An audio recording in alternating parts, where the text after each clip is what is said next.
जहां सुबह 8 बजे से अब जो है तस्वीरें आनी शुरू हो चुकी हैं। शाम के 4 बजे तक मतदान होना है। बेहद महत्वपूर्ण ये चुनाव है, खासकर निकाय चुनाव से पहले ये एमएलसी जो वोट युद्ध चल रहा है बेहद महत्वपूर्ण माना जा रहा है। समाजवादी पार्टी और बीजेपी दोनों ने ही यहां पर अपनी अपनी जीत का दावा किया हुआ है। ये तस्वीरें अब आपको दिखा रहे हैं हम। मतदान धीरे धीरे तेजी से अब आगे बढ़ रहा है। गोरखपुर फैजाबाद खंडवा स्नातक निर्वाचन क्षेत्र के लिए सुबह 8 बजे से वोटिंग जारी है। 17 जिलों में 321 बूथों पर इस समय मतदान प्रक्रिया चल रही है। गोरखपुर में चुनाव के लिए कुल 56 बूथ बनाए गए हैं। इस चुनाव में कुल 24 प्रत्याशियों की सियासी भाग्य का फैसला होना है। प्रयागराज में एमएलसी चुनाव के लिए मतदान जारी है। इलाहाबाद झांसी शिक्षक निर्वाचन की सीट के लिए वोट डलने शुरू हो चुके हैं। इलाहाबाद झांसी शिक्षक निर्वाचन सीट के लिए 10 जिलों में वोटिंग इस समय चल रही है। 10 जिलों के 33,224 मतदाता वोट डालने के लिए आज पहुंच रहे हैं। सुबह तस्वीरें कुछ धीमी गति से वोटिंग की आएंगी नजर, लेकिन अब जैसे जैसे समय आगे बढ़ रहा है मौसम भी बदला हुआ है, ठंड बढ़ गई है और हल्की बारिश भी हो रही है कई जगहों पर। इसी वजह से अब माना जा रहा है कि जैसे जैसे समय आगे बढ़ेगा वैसे वैसे वोट डालने के लिए भारी संख्या में लोग पहुंचेंगे। कुल 10 उम्मीदवार चुनावी मैदान में हैं, आपको यहां बताएं।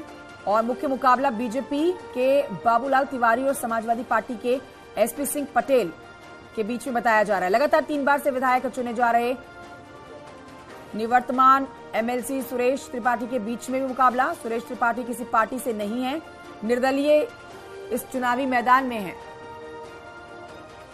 शाम 4 बजे तक मतदान होना है और कई मायनों में एमएलसी का जो ये वोट युद्ध इस समय जारी है वो अहम माना जा रहा है, क्योंकि 2024 को साधने से पहले जितने भी इस साल चुनाव होने हैं, चाहे वो एमएलसी का हो चाहे वो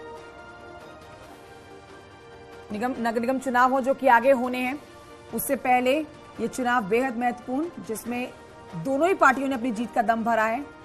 2 तारीख को नतीजे आएंगे, तस्वीर साफ हो जाएगी कि आखिरकार किसकी जीत के दावे में ज्यादा दम रहा है।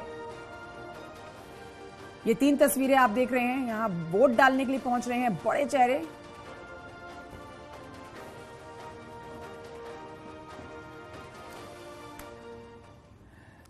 तो गोरखपुर फैजाबाद खंडवा स्नातक निर्वाचन क्षेत्र के लिए सुबह 8 बजे से मतदान जारी है। 17 जिलों में 321 बूथ पर इस समय मतदान प्रक्रिया चल रही है। गोरखपुर में चुनाव के लिए कुल 56 बूथ बनाए गए हैं और इस चुनाव में कुल 24 प्रत्याशियों की सियासी जो किस्मत है उसका फैसला होना है। प्रयागराज में एमएलसी चुनाव के लिए मतदान जारी है। स्नातक क्षेत्र के लिए जो मतदान है वो शुरू हो गया है। 17 जिलों में मतदान प्रक्रिया चल रही है और इसमें 321 बूथ बनाए गए हैं। करीब 2.5 लाख मतदाता अपने मताधिकार का प्रयोग इस चुनाव में करेंगे। सुबह 8 बजे से मतदान प्रक्रिया शुरू हो गई है। इस वक्त मैं गोरखपुर के एक बूथ पे मौजूद हूं और वहां पे भी मतदान प्रक्रिया चल रही है। हमारे साथ मतदाता हैं।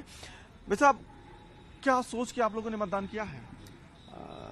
हम लोग यहाँ मतदाता हैं गोरखपुर क्षेत्र से, और सबसे बड़ी बात है कि हमारे पास इस समय एक ऐसे प्रत्याशी हैं जिनके व्यक्तिगत गुणों को हम लोग बहुत दिनों से जानते हैं और उन्होंने हमेशा जो गरीब लोग हैं, कमजोर लोग हैं, वंचित हैं, मैं पहले प्रतियोगी छात्र भी रहा हूं, तो छात्र के रूप में उन्होंने हमेशा बहुत सी आवाज़ उठाई है।